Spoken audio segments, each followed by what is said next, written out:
नमस्कार साथियों, महाभारत के छठे अध्याय में आपका स्वागत है। पांडु का श्राप और पांडवों का जन्म। राजा पांडु अब हस्तिनापुर के सबसे शक्तिशाली राजा बन चुके थे। उनके नेतृत्व में कुरु वंश लगातार मजबूत होता जा रहा था, लेकिन भाग्य चुपचाप उनके लिए एक विनाश लिख रहा था। एक दिन राजा पांडु जंगल में शिकार खेलने गए। घना जंगल, चारों ओर सन्नाटा और हाथ में धनुष लिए पांडु अपने शिकार की तलाश कर रहे थे। तभी उन्होंने देखा दो हिरन जो एक साथ बैठे थे।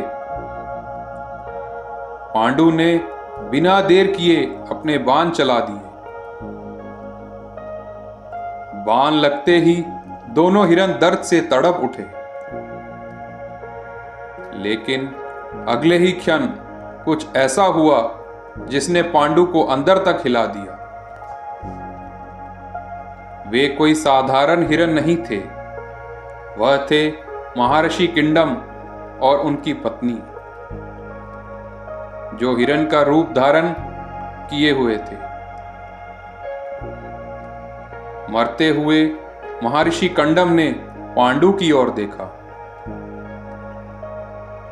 और क्रोध में बोले, राजन, तुमने मुझे उस समय मारा जब मैं अपनी पत्नी के साथ था,